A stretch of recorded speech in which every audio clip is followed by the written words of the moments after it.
Olá, muito boa noite. Aqui quem fala é Rogério Guimarães, sou médico homeopata aqui no Uberlândia. E hoje, dia 26 de junho, temos o prazer e a honra de receber o Dr. Ariovaldo Ribeiro Filho, um grande médico homeopata, um batalhador pela homeopatia brasileira. Ele é médico homeopata em São Paulo, ele é editor e proprietário da editora Organon. Então, Ariovaldo, com muito prazer, recebemos você aqui hoje para falar de um tema que certamente estará presente, não só na medicina, né, mas em qualquer área da saúde e da sociedade, né, que é a inteligência artificial. Eu faço parte da HomeoArt, junto com o Dr. Gilberto e o Dr. Hamilton. O Dr. Hamilton hoje, por compromissos, não puder comparecer, então eu passo a palavra para o Gilberto e depois o Ariovaldo nos brindará aí com a sua palestra. Boa noite, Gilberto. Boa noite, Rogério. É um prazer imenso receber o Dr. Ariovaldo Ribeiro Filho, companheiro homeopata de longa data, que vem trabalhando incansavelmente pela homeopatia, tanto na sua atividade como profissional liberal, como ligado às instituições homeopáticas. Já carregou o cargo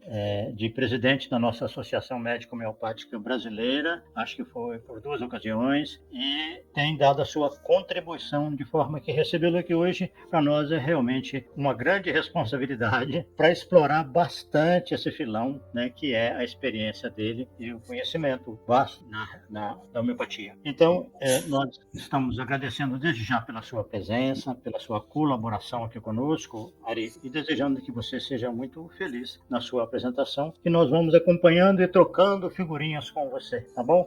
Abraço. Fique em frente. Então é uma alegria também estar aqui com todos vocês, e Gilberto, um amigo de muito longa data, aí, de muitas lutas aí de homeopatia, desde a tempo, né, desde a década de 80, né, que a gente está aí nesse trabalho, nessa conjuntura homeopática, e, né, passamos por muitos ciclos, né, e agora estamos vivendo um novo ciclo, né, a gente sempre fala, né, que agora é um novo ciclo que tá surgindo, né, e a gente vem se adaptando, né, às realidades que se apresentam, e a homeopatia, assim, ela, né, para a existência dela, para a prática dela, né, eu sempre costumo dizer, assim, que as bases homeopáticas são as bases homeopáticas, elas devem ser respeitadas e para ser homeopatia, né, mas os recursos, né, que vão surgindo, né, no decorrer desse tempo, eles podem ser utilizados, eles podem ser bem utilizados para a gente ter uma prática, assim, mais ampliada, vamos dizer assim, né? E esse momento é um momento que está surgindo muito forte, né? Esse novo ciclo, né? Como se diz, o sexto ciclo de evolução, assim, das tecnologias, né? E é um ciclo da inteligência artificial que tá impactando agora no momento, né, e nós nos adaptando, né, a esse momento e buscando, né, uma maneira de ter uma prática homeopática boa e poder aproveitar das coisas boas que esse novo ciclo permite, né, que a gente tenha. Né? Então, estamos aí nessa nossa jornada aí, né, tá? De poder apresentar, divulgar, né?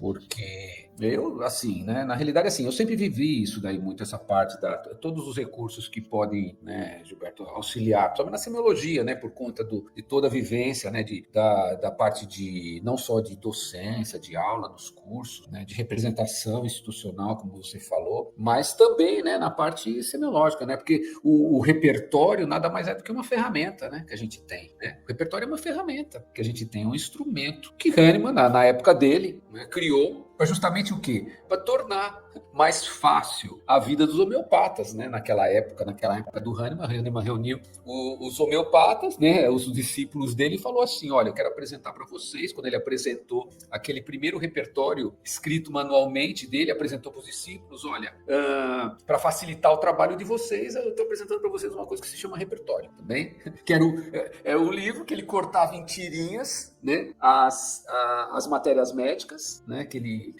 ele fez isso daí, esse recorte dessas matérias médicas, e colocou numa forma organizada para facilitar o quê? O encontro do medicamento homeopático. Então, O Hahnemann já naquela época buscou recursos, tá, para facilitar, porque e aí o que aconteceu? Ele falou assim, olha, só que eu tô agora nesse momento, né? O Hahnemann falando com os discípulos, trabalhando nas doenças crônicas, porque eu percebi que as doenças crônicas era o principal que ele precisava desenvolver, porque a homeopatia ele estava sentindo que representava um grande recurso para o tratamento das doenças crônicas. Aí ele chegou com os discípulos e pediu para eles desenvolverem o repertório, até que chegou um que conseguiu fazer uma maneira adequada, que foi o Benninghaus, tá? E apresentou naquela época o repertório, e a homeopatia se espalhou. Foi uma época que se espalhou, foi depois de 1830, quando surgiu o primeiro repertório de Benninghaus. Então, desde essa época para cá, a gente vem buscando instrumentos, ferramentas que facilitem, né, a nossa prática homeopática. Então, surgiu o repertório nessa época e fora, né? E depois, mas bem mais para frente, né, os repertórios de ficha perfurada, né, que surgiram, né, você conheceu, Gilberto? Conheci, com certeza. Você conheceu. Eu conheci também. Depois veio os repertórios de software, né, que a gente participou também, né, da chegada dos computadores, né? Uhum. E depois chegou a internet, né? Chegou a internet, né? Que facilitou muito o acesso, né? A muitas bibliografias. E agora está surgindo um momento, né? Um momento novo, que é o momento da inteligência artificial, que a gente pode utilizar também, né? E eu venho utilizando na prática e venho me surpreendendo com o que a gente pode fazer quando a gente sabe usar, né? Quando a gente sabe usar o que amplia a ferramenta, amplia as possibilidades. Não substitui o repertório, não dá. A IA não sabe fazer repertorização, ainda não. Vocês podem ter certeza absoluta que sai tudo atrapalhado, tudo errado.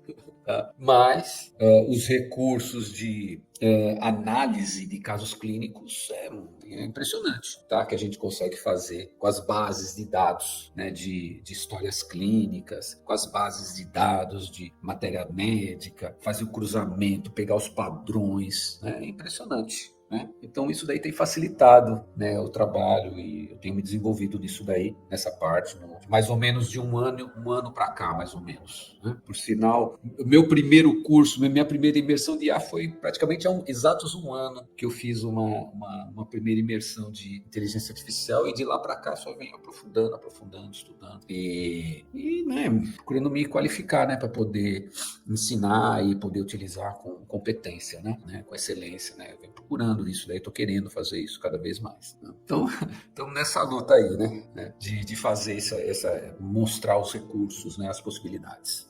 Você já falou uma coisa aí, Ari, que me deixou assim intrigado, porque eu imaginava que a IA teria mais competente para fazer a repertorização do que uma análise de caso clínico. Você está me dizendo que você está vendo que é o inverso. Você poderia clarear isso aí um pouquinho, por favor? Então, porque todo mundo pensa, inclusive a IA fala que faz repertorização, né? Eu já vi até pessoas, né, pessoas falando, não, porque eu fiz uma repertorização. Não, pode tentar fazer, porque não sai a repertorização. Por quê? Porque a conversão da linguagem do paciente para a linguagem repertorial é uma coisa que a IA não faz. Por isso, quando você tem que reunir, você tem aquela estruturação, tem dois aspectos. Viu, Gilberto? Tem um aspecto da estruturação. Quando você pega o repertório, você tem rubrica, subrubrica, você tem sensações, você tem regiões, você tem sub-regiões. Aí ela não circula no repertório bem nessa parte. E tem a parte, que é a parte da conversão do sintoma, da palavra do paciente em rubrica repertorial. Tá? E que não faz bem feito. Tá? E eu me lembro bem de um caso, é bom sempre a gente dar exemplo, né? Claro. É sempre bom a gente dar um exemplo, porque pelo exemplo fica mais compreensível, né? Eu me lembro de um caso que eu assim, apesar de dizer que não dá certo, eu vivo tentando, porque eu tô programando, né? Já tô numa fase de programação, de construção de estruturas, né? De facilitação da IA, para a gente poder assim entrar no fundo do conhecimento homeopático, das matérias médicas, dos repertórios, das terapêuticas, tudo isso. Aí teve um caso que a IA jurava, assim, era um caso de um paciente que era assim, falava que ele era intolerante a ser interrompido, tá? Interrupção, né? Não podia ser interrompido, tá? E aí o que aconteceu? Aí apareciam os medicamentos, ele fala assim, natro muriático tem muito disso. Aí eu fui lá, não tem. Eu fui lá nas matérias, também não tem, tá? Natro muriático não tem essa questão de querer ter uma versão a ser interrompido, ou uma irritabilidade por ser interrompido. Não. Tá. Aí eu fui estudar, eu fui olhar as rubricas de Nato Muriático para ver se tinha alguma rubrica que se assemelhava. Sim. Tá? Aí isso porque aí ela estava confundindo. E realmente estava confundindo. Porque o que acontece com o natro muriático não é uma irritabilidade por ser interrompido. Tá? Ele tem uma aversão a que falem com ele. Tá? Então, você entender como que é. Então, tem aspectos, tá? Aspectos que ele se atrapalha com a linguagem repertorial. Imagina, os alunos vivem reclamando, né? Os alunos sempre falam assim, puxa, é muito difícil, é muito difícil a gente aprender essa linguagem repertorial. Não é difícil só para os alunos, não. Para a inteligência artificial também é difícil você aprender. Para os alunos também não sentir que é só eles, né? Não, é difícil. Por quê? Porque é uma linguagem que tem umas coisas que é do uso da gente, que a gente aprende. Não é nem tão lógico assim. Por isso que a inteligência artificial, a gente observa que ela não consegue fazer, né? Então, o forte não é esse, tá? O forte da inteligência artificial não atinge esse aspecto do repertório, da repertorização, e depois ele se atrapalha com as rubricas, com os medicamentos que estão lá, todos abreviados, e a pontuação vem negrito, vem itálico, e não consegue fazer a repertorização direito também, né? Então isso daí é um aspecto, né, que aparece, né, que é uma coisa assim que a gente é orientado, né, para não tomar cuidado, tá? Isso daí tem uma moral da história, quando a gente tem uma situação assim, tá? Moral da história é o seguinte: a inteligência artificial, ela necessita de uma validação, sempre. Ela pode dar uma resposta maravilhosa, mas a gente tem que validar, a gente tem que ler aquilo e não pode, tipo assim, aceitar a resposta que ela dá. A gente precisa estar sempre o quê? Validando, né, as respostas que ela dá, porque às vezes não dá a resposta correta, né? Muito interessante. Uma coisa assim que a gente fala também é assim, né? Mas e aí, como que é né, a utilização, né? A utilização principal é a parte que a gente tem, a história, né? Uma história clínica, quando a gente precisa identificar, né, os sintomas na história clínica, ver os padrões, né? Os padrões que podem ser padrões mentais, padrões gerais, padrões terapêuticos, né? Eu estava recentemente com um caso, uma paciente que ela estava fazendo radioterapia, né? E aí o que eu fiz? Eu estabeleci uma tabela dos medicamentos, né, que são mais adequados, né, para uso, né, na radioterapia, por exemplo, tá? Sim. Medicamentos homeopáticos. Aí eu pedi para pesquisar, né, determinadas obras, que eu sei que tem isso, por exemplo, as obras de Grima, né, que fala de câncer. Tá? Aí você pode fazer o quê? Você direciona, né? Você pode direcionar. Dependendo como você elabora a estrutura da pergunta que você faz para a inteligência artificial, você consegue o quê? Você consegue obter coisas que a gente demoraria muito tempo a fazer. Então você pega uma bibliografia, por exemplo, tá? Por exemplo, Grimmer, tá? A gente direciona. Eu quero que você me fale da experiência desse autor, tá? Se eu sei que é um determinado autor que trabalha em determinada obra, e me descreva o que ele diz, tá? E aí eu começo num formato estruturado ou num formato de tabela dos principais medicamentos utilizados para tratamento de pacientes que estão fazendo radioterapia. Sendo que, aí você começa, ou seja, você coloca o objetivo, né, que você quer, aí você coloca o sendo que. O sendo que é o contexto, você está entendendo? Aí eu pego o contexto do que eu quero, né, que ele responda dentro daquele objetivo, né, e faço sendo que o paciente, tá? Aí começa, né? Tá apresentando tais e tais e tais e tais sintomas, tá? Depois do uso de tal substância, tá? Eu pego posso pegar o quimioterápico, ou então eu posso pegar o tempo que está fazendo a radioterapia. Então eu vou dando todo o contexto, eu vou dando todos os sintomas do paciente, e eu determino a fonte bibliográfica que eu quero que se pesquise. Então eu tô dando contexto, tô dando limite. Porque o que é o limite? O limite é a bibliografia bibliografia. Não estou dizendo que me pega em toda a rede da homeopatia, porque tem muita coisa que não é correta que está lá no meio. Eu limito e eu defino um formato que eu quero a resposta. Eu quero que você me elabore uma tabela. E eu digo que uma tabela de medicamentos e sintomas. Tá vendo? Eu não tenho a repertorização, mas eu posso construir uma tabela, uma forma. É como se fosse uma repertorização. Tá entendendo? Só que eu elaboro a pergunta de forma ao quê? Que eu obtenha uma resposta sobre o que preciso. É fantástica a resposta que a gente pode obter quando a gente faz uma pergunta bem elaborada. Porque a pergunta é a chave. Tá? A forma como a gente se comunica com a inteligência artificial é a chave. Para a gente ter boas perguntas, dão boas respostas. Né? Isso é uma coisa que a pesquisa científica já conhece, né? Esse critério há muito tempo, né? Quer fazer uma pesquisa, então você tem que ter uma boa pergunta sobre aquilo que você vai investigar, né? Uhum. Então, esse é um dos usos, né? Uma forma como a gente pode utilizar, né? A inteligência artificial. E tem outras formas também, né? Que a gente pode. Eu dei um exemplo de terapêutico, mas pode ter um exemplo, por exemplo, um padrão. A gente pode pegar um caso e pode, de repente, pegar um caso de um paciente. Eu posso, por exemplo, pedir um perfil. Eu posso pedir um perfil do que eu quiser, Gilberto, por exemplo. Eu posso pegar um caso e pedir um perfil psicológico do paciente. Digamos assim, a pessoa tem um trauma, né? Tem um trauma, porque aconteceu alguma fase da vida dele. E eu posso ver as consequências desse trauma, como que foi. Aí ela é muito boa para essas pesquisas de quando a gente tem que analisar um caso. Eu posso pedir um perfil psicológico, eu posso pedir um perfil miasmático, ela sabe reconhecer bem, principalmente quando eu dou alguns parâmetros, né? Considerando que né, a psora representa isso, a psicose representa aquilo, e a sífilis representa aquilo outro, o tuberculinismo, quem trabalha com outros miasmas, representa aquilo. Eu estabeleço os parâmetros e peço para fazer uma pesquisa no caso. E dessa forma eu consigo o quê? Fazer uma elaboração, né, do caso, de forma que eu utilizo a inteligência, né, artificial, né, e para fazer isso. E na clínica também, né, diagnóstico clínico, me estabeleço diagnósticos clínicos, eu posso ter diagnósticos miasmáticos, e eu posso fazer biopatográfico, posso fazer tudo isso que a aplicação, né, de IA ela consegue identificar. Né? Então são coisas que a gente pode fazer, né? Análise de exame. Nossa, análise de exame é fantástico.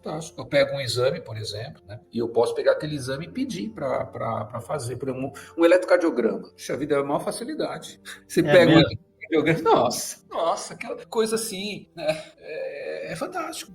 Né? Então, eu consigo fazer um reconhecimento, né? Um reconhecimento, né, do traçado do eletrocardiograma, e ele me dá a possibilidade da resposta. É bem interessante o que a gente pode fazer, as imagens. Né? A IA mesmo, atualmente, 70% né, do uso da IA é em radiologia, tá? na medicina. 70% em radiologia. Depois vem a cardiologia, mais uns 12%, 15%, eu não me lembro exatamente, mas eu estava vendo uma tabela. Depois vem a cardiologia. Mas é muito, hein? 70% é a maioria. Porque foi por aí que começou a inteligência artificial. Na realidade, ela começou através da radiologia. Não sabia. O pessoal, eles começaram a fazer o quê? Né? Como funciona a IA? Na verdade, a inteligência artificial começou, né? Eles começaram a alimentar, né, a base de dados com imagens. É como se fosse alguém que está ganhando experiência com alguma coisa. E aí que começou a acontecer essas ferramentas, né? A inteligência artificial, na realidade, é a capacidade, né, de pensar, né, que a máquina pode ter. Isso já existia. A palavra inteligência artificial já existe desde a década de 60, até antes. Já existia essa palavra, mas era só um engenheiro que podia fazer isso.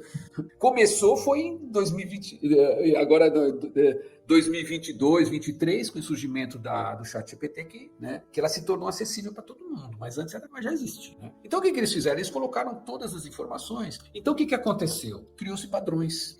Né? Então é como se fosse um assistente muito experiente. Tá? E isso pode acontecer com todas Então, tudo relativo ao conhecimento humano, você alimenta a inteligência artificial, você alimenta, né, com esse conhecimento todo, e agora com a internet, né, com as pessoas publicando, eles pegam esse material, né? Esse material todo, o que faz? Ele vai estabelecendo e vai se criando padrões. Então, ou seja, essa capacidade de pensar, você vai acumulando essa informação toda. E essa informação toda acumulada fica num lugar lá. E pela nossa perguntinha, a gente vai lá naquele chatzinho, escreve o que a gente quer, o que acontece? Essa nossa pergunta entra nesse lugar onde estão todas as informações, e o que acontece? Pela nossa pergunta, ele vai buscar as informações desses lugares, tá? E dá a resposta que a gente precisa, né? Tá? Do que a gente quer. Se a gente perguntar bem, a gente tem uma boa resposta. Se a gente não perguntar bem, aí muitas vezes vem uma resposta que não é adequada, né? Tá? E em relação ao caso clínico, Ari, você pode especificar alguma coisa mais de qual o aproveitamento, qual a utilidade da gente interagir com a inteligência artificial, além do que você já disse? Como assim, Gilberto? Porque você falou que a gente pode explorar para ver a evolução do paciente, né?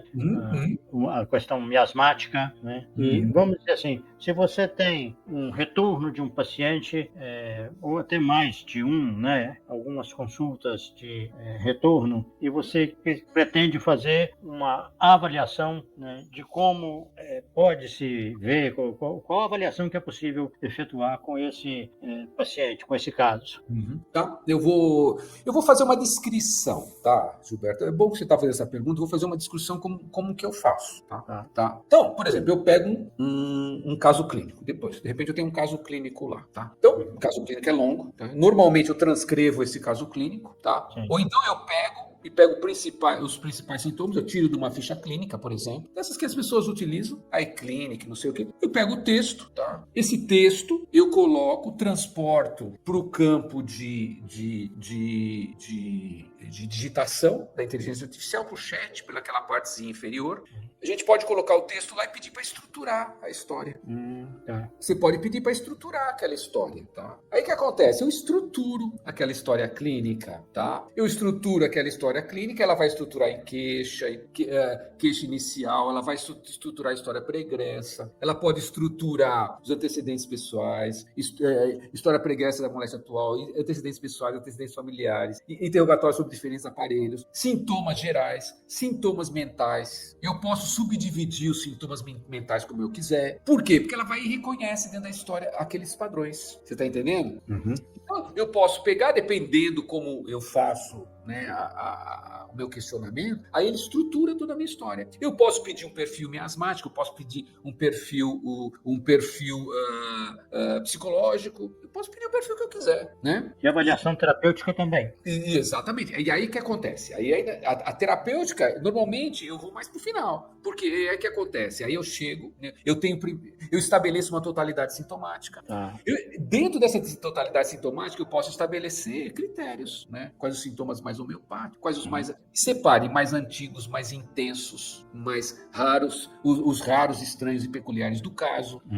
Eu posso pedir para pegar e me selecionar todas as sensações como C, né? Aí eu posso até pedir assim, olha, me separe todos os aspectos das sensações como C, mas não está escrito como sensação como C. Todos os aspectos imaginativos desse caso, ele vai chegar e vai me separar. Aí eu posso estabelecer um grupo, totalidade sintomática, onde eu posso incluir ou não o diagnóstico. Se eu pedir o diagnóstico, ele me bota a CID, me bota o diagnóstico, tudo direitinho, bonitinho. E aí eu chego, o que eu faço? Eu estabeleço uma totalidade sintomática. E a partir do estabelecimento dessa totalidade sintomática, eu vou pedir para ele fazer uma classificação, do jeito que eu quiser, tá? Para mim, eu considero, digamos, em primeiro lugar, os sintomas esses imaginativos desse caso. Depois me coloca os biopatográficos. Depois me bota os sintomas afetivo-emocionais. Eu faço uma classificação lá. Me seleciono esses sintomas. Aí o que eu faço? Aí eu posso chegar, se eu quiser, a repertorização não sai bem feita, então eu posso fazer assim, olha, me estabeleça um diferencial de matéria médica, tá? Me estabeleça um diferencial de matéria médica, né? Sim. E nesse diferencial de matéria médica ele vai pegar, levando em consideração, né, os sintomas de maior hierarquia, tá? Aí, inclusive, eu posso dizer, olha, eu pegue os sintomas biopatográficos, sei lá, pode pegar os biopatográficos e os afetivos mais emocionais e os sintomas que representam o miasma psórico, né? E me faça um diferencial de matérias médicas homeopáticas mais prováveis. Tá vendo? A técnica como a gente vai utilizando. E aí ele vai apresentando, né? Uma tabela. A gente pode pedir para apresentar no formato de tabela ou formato estruturado, mapa mental, sei lá. Aí a gente monta toda essa estrutura, né? Essa aqui vai ser a estrutura que a gente vai utilizar, né? Na nossa prática, né? Para ter um diferencial de matéria médica, tá? Tem um probleminha quando a gente é matéria médica, quando a gente normalmente ele fixa mais nos policrestos, né? Ele fixa mais nos policrestos, mas a gente pode pedir, olha, me faz uma análise de medicamentos pequenos, não preciso ficar restrita. Eu posso mais além, Gilberto, eu posso mais além. Me faça uma análise de reinos. Me faça uma análise de reinos, tá? Esse paciente leva a jeito, assim, o tipo de comportamento dele lembra um elemento do reino animal. Eu quero que você considere os medicamentos do reino animal para esse paciente. Ou então não, da tabela periódica. Segundo Scholten, eu começo a desenhar. Então, olha, o que acontece? Assim, para a gente entender como é esse raciocínio. Esse raciocínio é de ampliação. A gente não deixa de ser o médico do paciente, mas a gente amplia a nossa capacidade de exercício e chance de prescrever o medicamento mínimo do paciente. Bem mais. Não é eu peguei o caso clínico, botei lá, me dá o remédio. Não, eu vou trabalhando por degraus, né? Vou graduando esse degrau, eu vou subindo os degraus até chegar no medicamento que pode ser o medicamento, né? Mas nesse caso eu aprofundo o meu estudo, né? Você vai pegando musculatura. Exatamente, a gente vai aprofundando o estudo do caso e esse é o uso ideal, né, da inteligência artificial. Eu fiz um curso agora recentemente, por Harvard, tá? Fiz um curso de IA clínica, tá? Que a Universidade de Harvard fez online. Tá? Eles falam assim, a IA não é inteligência artificial, na realidade IA quer dizer inteligência ampliada, porque a gente pega e amplia a nossa capacidade de entendimento. Tá? Tivemos um congresso agora do CREMESP, que fez um congresso, o tema da bola da vez foi da inteligência artificial. Eles falaram a mesma coisa, nós estamos lidando com uma inteligência ampliada, ou seja, a gente está aumentando a nossa capacidade de exercício de qualidade da homeopatia. A pessoa, e aí é coisa de gente preguiçosa, tal, não sei o que, não é não. Eu nem estou atendendo mais rápido meu paciente com a IA, na realidade eu estou refinando mais a minha prescrição dos pacientes, né? Aí o pessoal está fazendo umas perguntas aí, pode botar, deixa eu ver, entra aqui. Como vocês fazem? Tá aqui, sim, a gente está fazendo eu tenho um curso que eu montei pelo Hotmart, tá? De inteligência artificial. Tá lá disponível. Você conseguiria alimentar a IA com o seu repertório? Seria maravilhoso. Sim, a gente está tentando, viu, Luísa? Mas foi o que eu falei, a questão não é a bibliografia, tá? A questão é a correlação dos dados do paciente com os dados do repertório. A gente está estudando, eu estou estudando isso, para falar a verdade. Como que a gente pode fazer para poder ter, né, o repertório dentro do uso da inteligência artificial, mas ainda não está bom, tá? Que eu posso dizer, infelizmente, né? Eu continuo usando o repertório, eu continuo usando o software, eu continuo usando. A IA ela está entrando como mais uma ferramenta, tá?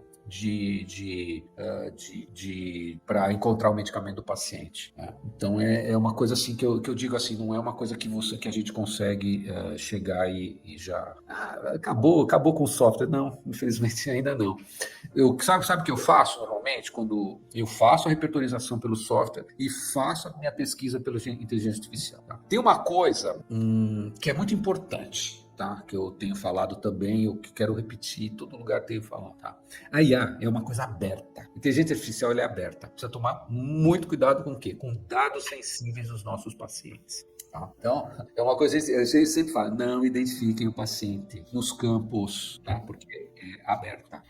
Não tem, então tem critérios éticos de utilização da inteligência artificial que eu acho que é muito importante as pessoas levarem em consideração. Mas como eu vou fazer? Não é que você não pode colocar um exame, na realidade a gente fala assim, olha, você tem que orientar sempre que as respostas sejam dadas, né? Não identificando o paciente, ou identificando só com as primeiras letras, né? E de forma não gerar identificação, porque a gente não sabe, né, o dia de amanhã como que é, né? Nessas ferramentas abertas, né? Então, sim, então é um cuidado, né, que se deve ter, tá? Quando a gente lida com um caso clínico. Tá? Se possível, não identificar o paciente. Então é isso que a gente está fazendo, Gilberto. Tá? né, na nossa prática, né? E são muitas utilidades, né? E facilita, tá? E não é só isso, e não é só na homeopatia em todas as áreas médicas, viu? Tá? E ajudando o médico ele poder exercer de forma mais plena esse exercício. E mais uma coisa que interessa muito a nós homeopatas, tá? Não só de forma mais de forma mais personalizada, tá? Personalizada, que é o ponto principal da inteligência artificial, a gente conseguir personalizar um caso, olhar aquele caso como um caso único, tá? Bem, a Dina poderia dar exemplo colocando o caso clínico e a busca na IA, tá? Como a gente faz um caso clínico e a busca na IA, não, a gente teria que pegar um caso, né? Eu não sei se ela quer que eu compartilhe uma tela, é isso? Tá aqui. Pode compartilhar, Gilberto? Pode, né? Pode sim. Deixa eu tentar pegar alguma coisa. Deixa eu pegar um exercício, tá? Eu vou pegar um exercício de um caso clínico. Deixa eu abrir alguma aula aqui. Se você precisar, a Bárbara está aí, em stand-by. Tá, eu vou pegar só um exercíciozinho, só para servir de exemplo, tá? Exercício que a gente dá para Ótimo. Ó, não é caso verídico, tá? Então a gente consegue colocar só para mostrar para vocês. É bom, né? Deixa eu pegar. Qualquer caso todo. Aqui não tem. Vou pegar um casinho aqui. Só um segundinho aí. Deixa eu achar. Tá, vou pegar um casinho aqui. Deixa eu achar aqui. Abrir aqui. Só um segundinho, tá? Aqui. Vou compartilhar aqui com o ChatGPT. Só mostrar para vocês. Compartilhar a tela. Tá? Vou compartilhar uma tela aqui. Vocês estão vendo aí? Tá vendo aí, Gilberto? Tá? Entrou a minha tela? Fabi, ajuda aí, por favor. Entrou, né? Entrou a tela aí, né? Do ChatGPT entrou, né? Aqui pra mim tá aparecendo até em branco. Ah, tá. Agora apareceu uma pergunta aí, tá bem pequenininho. Isso. Aí eu botei aqui, ó. Paciente de 17 anos procura com queixa de enxaqueca que se manifesta preferencialmente pela manhã ao despertar. Tudo começou após o rompimento com a sua namorada, com antecedência familiar, sua mãe tem constantemente enxaqueca. Isso é um caso fictício, tá? De exercício para aluno do primeiro ano. E pessoal teve tuberculose pulmonar na infância, questionado sobre seu temperamento, referiu que é uma pessoa bastante irritável e nervosa. Quer dizer, eu coloquei o contexto de um caso clínico, tá bem? Aí eu posso pegar, né, esse caso clínico, né, e pedir, né? Então, quero, né? Estou usando um chat GPT aqui. Quero que haja como um médico. Eu tenho que dizer que eu quero, como que eu quero que a IA se apresente. Que haja como um médico homeopata experiente e me estruture o caso, tá? Como em uma ficha clínica, ou como um prontuário, tá? Como um prontuário, né? Homeopático. Né? Tá, vou botar só assim, tá? A resposta deve ser dada, né, em formato estruturado. Coloque responda de forma profissional. De forma profissional e detalhada. Tá bom? Vamos ver que resposta que ele dá. Aí eu perguntei isso, tá?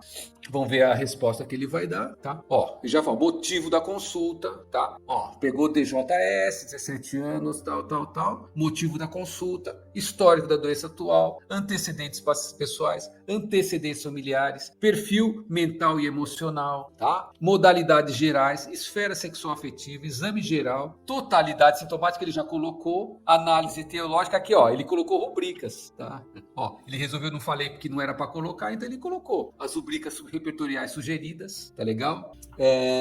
Medicamentos possíveis, ele já trouxe uma análise até dos medicamentos possíveis aqui, tá bem? Conduta sugerida, tá bom? Tá. Então ele colocou, o que ele fez? Ele fez uma estruturação da minha história, tá legal? Aí eu posso pedir para ele já falou aqui, olha, até do perfil, né? Aqui emocional, totalidade sintomática, irritabilidade reprimida, guarda emoções, compaixão, sensibilidade pelo sofrimento, ligação e dependência com a mãe, inibição urinária em mictórios públicos, desejo por sal, agravamento no litoral, enxaqueca matinal pós-estresse emocional, tá bom? Aqui ele colocou as rubricas, né, que ele encontrou, ele coloca normalmente as rubricas em inglês, porque a base principal, tá? A base principal é o repertório de Kent. Vai dar uma olhada aqui, não existe essa rubrica dessa maneira no repertório de Kent, tá? Dependência da mãe não existe no repertório de Kent. Ele colocou só em inglês.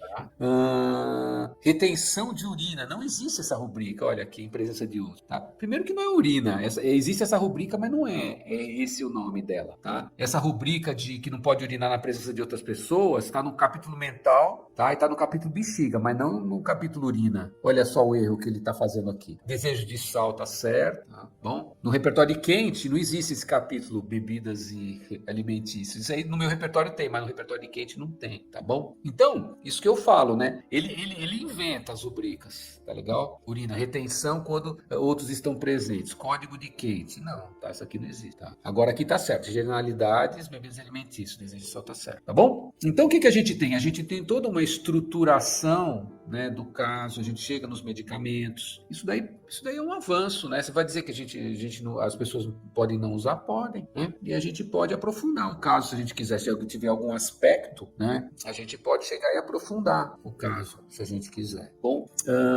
vamos ver aqui, ó. Eu posso, por exemplo, pegar Nato Muriaty, que fala vínculo afetivo intenso com a mãe. Eu posso chegar e posso perguntar. Deixa eu piar isso aqui, então. Vínculo afetivo intenso com a mãe. Vamos lá, vamos pegar isso daqui, tá? Descreva em Natrum Muriaticum como se manifesta a dependência, né, afetiva, tá? Com a mãe, né? Que sintomas, né, representam esse sentimento? Eu vou perguntar. Joguei uma pergunta aqui, ó. Excelente pergunta, doutor. Doutor, porque ele sabe que esse chat GPT é meu, ele sabe que sou eu que estou escrevendo. Então ele começa a fazer o quê? Ele começa a fazer uma análise, tá? A dependência afetiva com a mãe Nato Muriaty é uma manifestação profundamente ligada ao seu eixo central de vínculos emocionais intensos, idealizados e dolorosos, especialmente quando frustrados ou reprimidos. A relação com a mãe, quando aparece com esse traço de dependência, se caracteriza por um vínculo silencioso, intenso, muitas vezes não verbalizado e extremamente sensível à rejeição, frieza ou abandono, né? E aí ele faz todo um estudo, hipervínculo silencioso introvertido, foi em cada item, tá? Aí ele chegou, exemplos e sintomas que podem representar essa dependência. E aqui no final ele dá mais uns exemplos de fundamentação da matéria médica. Boger, aflições por desgosto silencioso com sede de consolo, mas recusa. Kate, Nato Muriaty é um remédio de pessoas que amam intensamente, mas não conseguem demonstrar. Fatak, ressentimento, frieza aparente, amor ferido, tristeza. Tá bem? Tá? Então, é uma forma como a gente consegue estudar, né? O caso, entender a profundidade dos medicamentos, né? E aí, no final, aqui ele coloca ainda, se desejar, posso correlacionar com outros medicamentos que também apresentam dependência materna, pulsatila, magnésia muriática, carcinosina, barita carbônica, para uma análise diferencial clínica mais rica. Olha o que eu vou fazer agora. Olha, dá uma olhada. Eu vou fazer assim, muito bom. Então, me elabore uma tabela, né, de correlação, tá? Vou falar uma tabela resumida de correlação, né, da dependência materna, dos medicamentos, relacionando os medicamentos, 2 pontos, e esses aqui, tá? Aí eu peço, olha só, veja só como que aqui vem. Tabela comparativa, então ele começa aqui, ó. Pulsatila, analisando pulsatila, magnésia muriática, carcinosina e barita carbônica, falando como que é cada aspecto, tá? Tipo de vínculo com a mãe, como que é o tipo de vínculo com a mãe de pulsatila, de magnésia muriática, carcinosina e barita carbônica, tá? Reação à ausência materna, como que é em pulsatila, magnésia muriática, carcinosina e barita carbônica. Expressão do afeto, como é em cada um desses medicamentos. Relação com a autonomia, presença de ressentimentos ocultos, tipo de sofrimento vincular. Olha, e aí no final ele dá uma conclusão, né, com relação a esse tema em pulsatila. Expressa carência afetiva com facilidade, busca outro abertamente, chora, se consola, mas depende de atenção. Magnésia muriática, sente a carência profundamente, mas não a verbaliza. Há ressentimento contido e sensação de ter sido emocionalmente negligenciada. Carcinosino, tá? Fala de carcinosino e fala de barita carbônica, né? Então é uma forma que a gente... O que eu estou fazendo aqui? Eu estou aprofundando. E eu posso aprofundar mais se eu quiser. Se eu quiser, eu posso aprofundar mais, tá legal? Eu posso chegar e perguntar, né, que de algum autor, se eu quiser, né, sei lá, eu posso chegar e perguntar da matéria médica de Hahnemann, né, o que podemos aprender com relação ao tema tratado, né, nos medicamentos citados, né, que vai ter carcinosino, né? Então vamos falar nos medicamentos, barita carbônica, natrum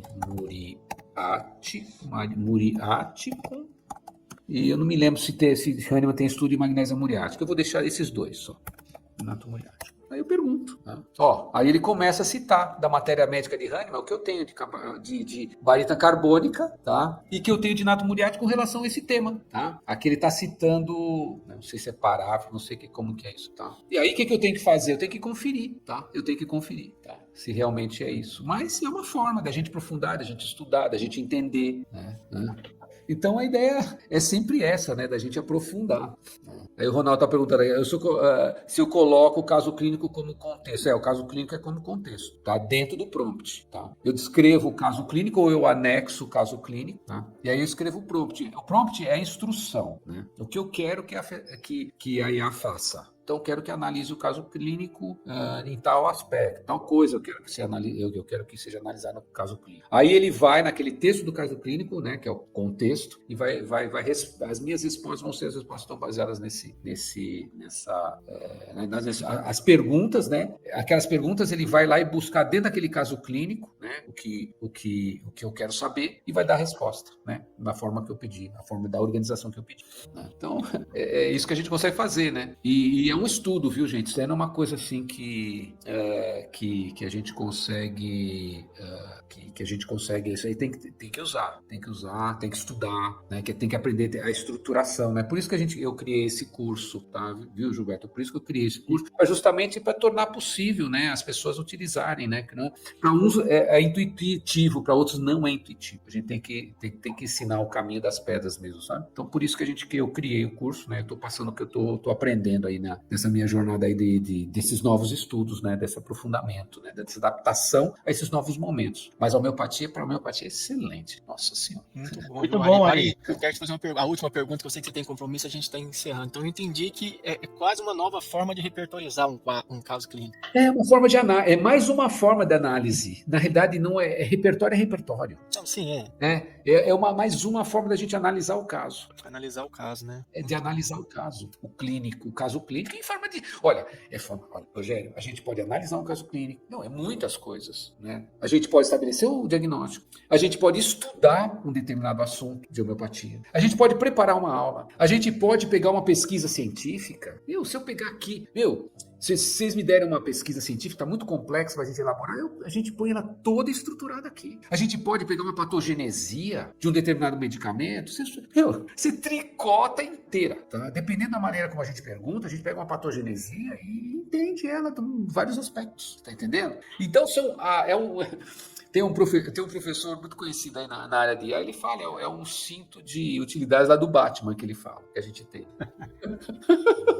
E é verdade, viu? E é verdade. Né? Muito bom. Quer fazer alguma pergunta, Gilberto? Pra Não, gente encerrar? não. Queria que o Ari fizesse as últimas considerações dele, pra gente encerrar. Não, eu quero agradecer, né? Inicialmente eu quero agradecer, né? E a nossa ideia, viu, é sempre que a gente possa tá aperfeiçoando, viu? Tá? Quando eu comecei a tocar nesse assunto, foi por causa de um congresso lá da PH no ano passado. Os alunos queriam, a gente precisa trazer um tema que impacte as pessoas. Aí eu falei assim, vou trazer a inteligência artificial. Aí eu comecei a estudar e continuo estudando. E estou aprofundando cada vez mais. Por quê? Porque é uma grande ferramenta que todo mundo vai ter que utilizar, Gilberto. Isso aí não vai ter escapatória. Eu vou perder meu emprego. Não é nada disso. Olha, quem tem isso na cabeça não está entendendo. Ninguém vai perder emprego. O que vai acontecer é que a gente vai ter que se adaptar a essa nova realidade, porque ela vem para ampliar nossa capacidade. A gente fica meio sentindo, nossa senhora, olha o que eu estou conseguindo fazer. Antes demorava muito tempo, era muito difícil. Então agora a gente consegue ampliar essa capacidade. E eu espero estar auxiliando, né, no que for possível de, né, as pessoas poderem usar esses recursos. São recursos, né? Eu tenho certeza que se o Hahnemann estivesse vivo hoje, ele também utilizaria. Não tem dúvida, porque o Hahnemann é o próprio avanço. O Hahnemann é a própria inovação. No tempo dele, tudo que ele fazia era inovador. E ainda hoje é. Ainda é. Ou se é, né? Ou se é. Mas enfim. Então, estamos aí. Evaldo, Muito grato Agradeço, pela viu, sua agradecimento participação, né? Eu tenho certeza que você clareou esse mundo aí para muitos colegas. Então, muita gratidão pela sua fala, pelo seu tempo investido aqui com a gente. E logo, logo espero trazê-lo novamente aqui para ampliar ainda mais esse leque aí de oportunidade que está sendo desvendado aí para nós. Obrigadão, viu, Ariovaldo? Tá, eu que agradeço, viu, Gilberto, tá? Saudade de você aí. Bom que Também, tem que... Ari. Muito Rogério, obrigado. grato pelo seu trabalho aí também. Muito obrigado pela Bárbara, sua presença. Né? Tô lenhando por aqui também. Achando que tá certo. Gratíssimo. Um prazer imenso te rever e papear com você aqui, viu? tá bom, tá. Eu que agradeço aí a oportunidade. Um abraço. Até mais. Até logo, tchau. Tchau.